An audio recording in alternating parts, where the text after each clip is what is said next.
Hi, my name is Katie Gray, and I'm going to tell you a little bit about myself and then talk about action research. So, me, myself, and I love my cat Zoe. She is a calico, and I adopted her about 3 years ago. Some of my hobbies are running, doing puzzles, going to the lake, and partaking in water sports. And I'm currently trying to hunt down the best biscuits and gravy. I like to go to different restaurants and usually for breakfast and try their biscuits and gravy, which is extremely unfortunate because biscuits and gravy are in no way a healthy food choice for us, but I can't help it. I love biscuits and gravy. Me, Myself, and I Education Edition. I grew up in Norwalk, Connecticut, and then I moved to Kansas and with my family, and then went to Bishop Miege High School. I graduated with my undergrad in secondary education and history from Pittsburgh State University, and I am currently getting my master's in administration at Fort Hays State University. Me, Myself, and I Career Edition. After I graduated from Pittsburgh State University, I moved to Omaha for a year, and I was a middle school office secretary in Fremont. And then I moved back to Kansas, and I was the 7th grade Pathways teacher at Mill Creek Middle School in DeSoto School District. And that was my first year of teaching, and it was also the first year that Pathways was a class in DeSoto School District. Pathways is a core class. It teaches kids about careers and life skills. And then my second year of teaching, I was 8th grade Pathways teacher for a year. And then next year, which is my third year of teaching, I will be the 7th grade social studies teacher at Mill Creek. So I've been all over the place at Mill Creek. I also coach Mill Creek Middle School's cheer squad. I'm a member of the district's innovation team and a member of Mill Creek's building leadership team. And I was also nominated for the Horizon Award. So action research, what's the purpose? To help you and your students achieve great success in the classroom. Our 4 main types: individual, so that would be you, your own classroom. Collaborative with your counterpart or coworker. School-wide, the people in your school. And district-wide, elementary, middle, and high schools all working together as a district. What is action research's goal? Evaluating outcomes, enhancing student achievement, and improving education practices. The main steps: first is planning. That is when you define your question and kind of come up with the problem that you want to solve. Action is when we experiment and collect data. And then analyze, that is when we go through the data, organize the data. Conclusion, that's when we reflect, and then we share it with our counterparts, coworkers, school, district, depending on what type of action research you just conducted. Differences between action and traditional research. So traditional research is more data and theory focused and typically scientific. And you don't change traditional research once you start because that messes with the theory. Action research, however, you can make changes throughout your research. And your outcome is witnessed in your classroom, in the environment where the research is needed. And there's no barrier between participants and researchers, which is a really key difference and really important, especially when you're researching something for education. It's because we need to make sure that our ideas or our research works in our environment. Common problems associated with action research. Teachers may be conducting the same research without collaborating. And that's really frustrating and unfortunate because it's a waste of time. It also requires equal work and trust to complete research correctly. This really stood out to me. The framework of action research is most appropriate for participants who recognize the existence of shortcomings in their educational activities and would like to adopt some initial stance in regard to the problem. So if you're working on something and the teachers aren't seeing the need to adopt that change or recognize that there's a shortcoming and there needs to be change, then you're not going to have a complete, well done action research. So when before Pathways was Pathways, it was a class called Link, which was a creative writing class. And all of the Link teachers, without really knowing, they were part of this action research for Pathways.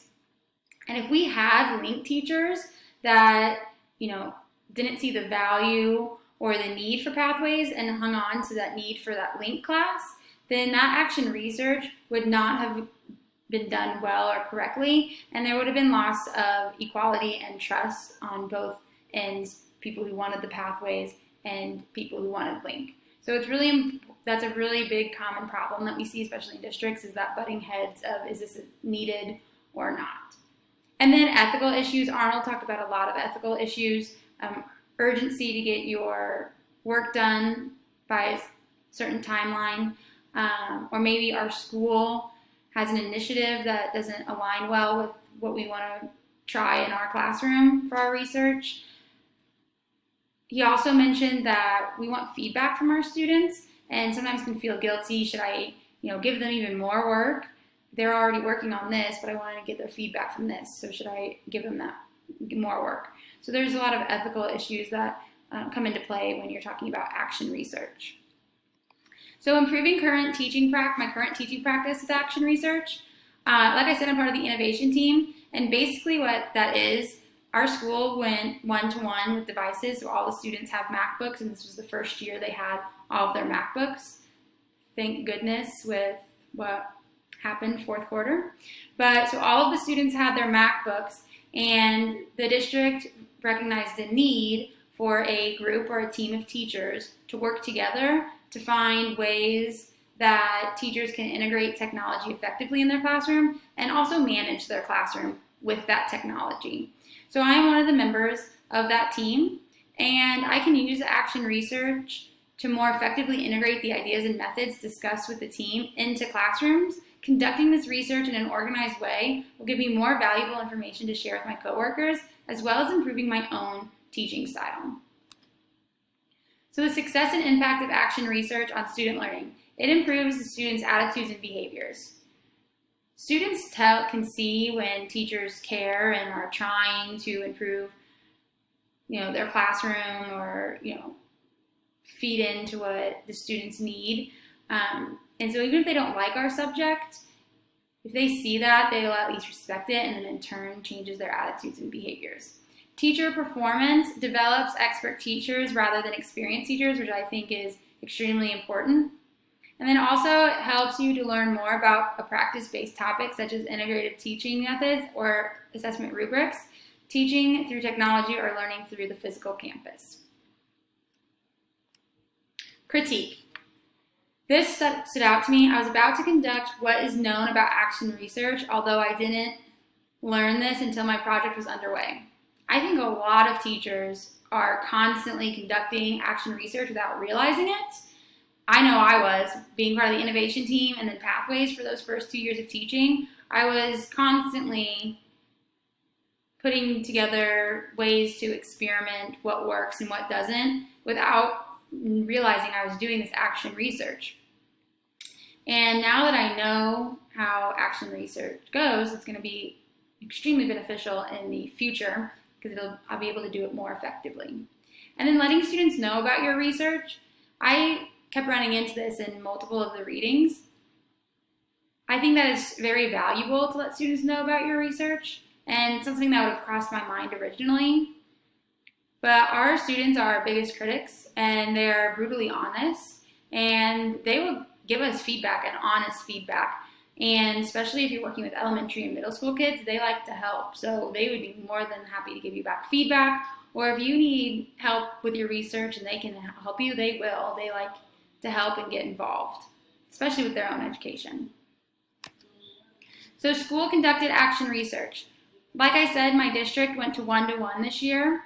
And before we went to one-to-one, before every kid got their MacBooks, they did a piloting program where teachers from elementary, middle, and high school teaching different subjects were part of this piloting program, and they were given different devices to try out.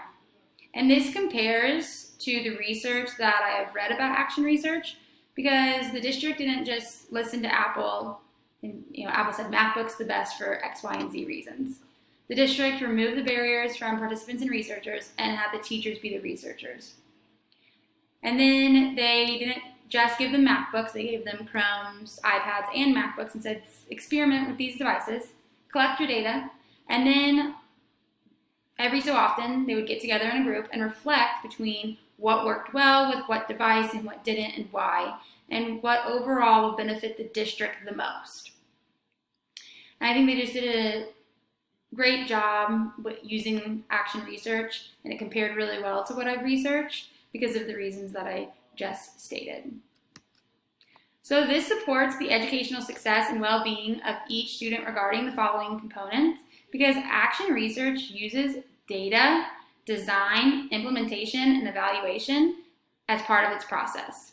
Also, action research requires teachers to evaluate, develop, and implement different strategies set for systems such as technology, look at the one-on-one initiative, new curriculums like pathways, and even non-academic programs.